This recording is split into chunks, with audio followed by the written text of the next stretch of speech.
In 4,500 years, not a single mummy has ever been found inside the Great Pyramid of Giza. Not one body. Not one sarcophagus with remains. Not one piece of funerary jewelry left behind by a grieving dynasty. Nothing. And yet, we call it a tomb. We've called it a tomb for centuries. In textbooks, in documentaries, in museums on every continent. The explanation is so embedded in our understanding of ancient Egypt that questioning it feels almost absurd. But what if the absurdity is the other way around? What if the greatest structure ever built by human hands was never meant to hold a body, and the evidence has been staring at us the whole time? To be fair, the mainstream explanation isn't baseless. The orthodox view, held by most Egyptologists and archaeological institutions, goes like this. The Great Pyramid of Giza was built around 2560 BCE as a tomb for Pharaoh Khufu, also known as Cheops. It was constructed over approximately 20 years by a workforce estimated at tens of thousands of skilled laborers. The pyramid's internal chambers, the King's Chamber, the Queen's Chamber, the Grand Gallery, were designed to protect the pharaoh's remains through the afterlife. This theory is supported by genuine evidence. There are ancient inscriptions referring to a pyramid workforce.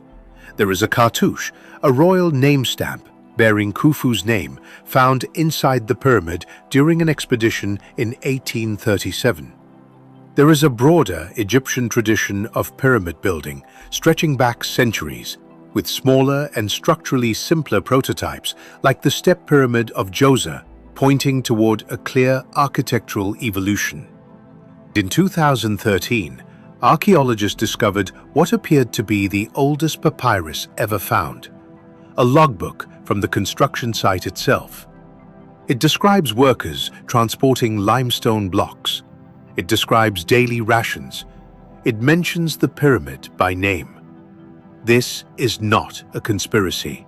There is a real scholarly foundation here. But the foundation has cracks, and some of those cracks are surprisingly difficult to explain away. Anomaly 1. There is no body. This is not a minor footnote. According to Encyclopædia Britannica, no mummy has ever been recovered from the Great Pyramid. The granite sarcophagus found in the King's Chamber was empty when Arab explorer al-Mamun entered in 820 CE. No inscriptions, no canopic jars, no grave goods, the elaborate objects Egyptians routinely buried with their dead. Egyptologists offer explanations. The tomb was robbed in antiquity, the mummy was moved, the pharaoh may have been buried elsewhere. These are reasonable possibilities, but they require us to believe that tomb robbers, across 4,500 years, never left behind a single organic trace. No linen fragment, no residue, no bone fragment, nothing that modern forensic analysis has been able to detect. Anomaly 2. The mathematics. The Great Pyramid sits at 29.9792458 degrees north latitude. The speed of light in a vacuum, in meters per second, is 299,792,458. The relationship is exact to 9 significant figures. The pyramid's perimeter divided by twice its height gives a value approaching 3.14159, the mathematical constant pi, to several decimal places.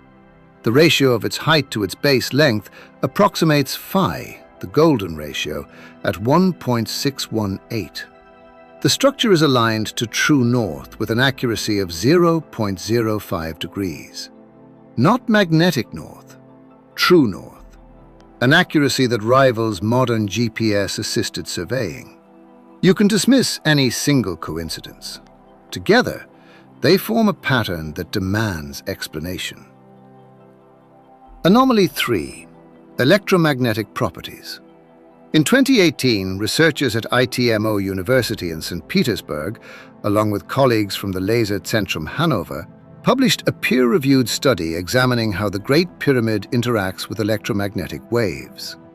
Using mathematical modeling, they found that the pyramid focuses electromagnetic energy inside its internal chambers and beneath its base. Anomaly 4. The materials. The internal chambers of the Great Pyramid, particularly the King's Chamber, are lined with granite brought from Aswan, roughly 800 kilometers to the south. That granite contains significant amounts of quartz crystal. Quartz, when subjected to mechanical pressure, generates an electrical charge. This is called the piezoelectric effect, and it is the principle behind modern quartz watches, microphones, and pressure sensors. Engineer Christopher Dunn, in his extensively documented research, argues that the granite slabs of the King's Chamber were specifically chosen for this property. The chamber, he notes, has visible signs of stress fractures consistent with powerful resonant vibration. He proposes the pyramid was, in some functional sense, a mechanical device, one designed to produce and channel energy, not house a body. Dunn is not a fringe figure shouting from the internet. He is a precision manufacturing engineer with decades of experience in aerospace tolerances, who applied his professional framework to the pyramid specifications. Anomaly 5. The stars. In 1983, researcher Robert Bauval noticed something. The three pyramids of Giza, Khufu, Khafra, and Menkora, do not form a perfectly straight line. The smallest pyramid is slightly offset, exactly like the three stars of Orion's belt. He went further. Using astronomical software to calculate the position of the Orion constellation over thousands of years, he found that the alignment of the pyramids matched the position of Orion's belt precisely, not in 2560 BCE, but around 10,500 BCE. That date is significant. It predates the Egyptian dynastic period by more than 7,000 years. If the alignment was intentional, it implies the pyramids encode a date far older than Egypt itself. Now, before you walk away convinced the textbooks are wrong, you need to hear the strongest counterargument. In 2013, a French archaeologist named Pierre Tallet discovered something extraordinary in a cave system near the Red Sea port of Wadi al-Jarf. Buried under rubble were dozens of papyrus scrolls, the oldest ever found in Egypt, dating to around 2560 BCE. Among them was the journal of a man named Mira. He was an inspector of a team of 200 elite workers, and his journal describes in careful daily detail the process of transporting white limestone blocks from Tura, a quarry across the Nile, to a site he calls the Horizon of Khufu. That is the name of the Great Pyramid. Mira's diary is extraordinary. It is not propaganda. It is not a royal inscription designed to glorify a pharaoh. It is a working document, a logistical record of rations, boat schedules, block deliveries. It is as close to a construction receipt as we are ever likely to find. For mainstream Egyptologists, this settled the debate. The pyramid was built by Khufu's administration. And yet, Mira's diary tells us how the pyramid was built. It tells us who organized the workers and where the stone came from. It does not tell us why. It does not explain the electromagnetic focusing properties. It does not explain the absence of a body after 4,500 years. It does not explain the mathematical encoding of pi, phi, and the speed of light. It does not explain what the granite-lined chambers were designed to do once the structure was complete. A construction log is not a purpose statement. We know the workers were there. We do not know what they understood themselves to be building, or whether the blueprints they followed originated with Khufu or with someone who came long before him. The Wadi al-Jarf papyri are the most powerful argument for the orthodox position. They are real, they are remarkable, and they deserve to be taken seriously. But they leave the deepest questions untouched. Here is what we know with certainty. The Great Pyramid was built.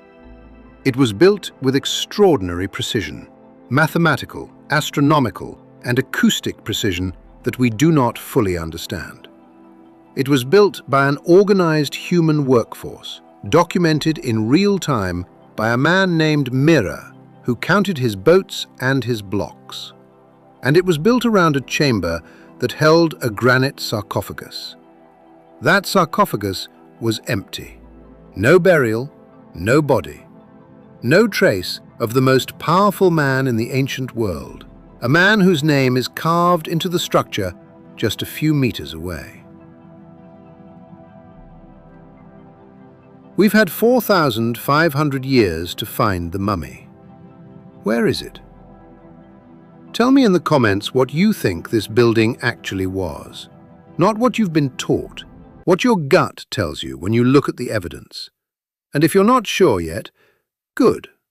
That's probably the most honest place to start.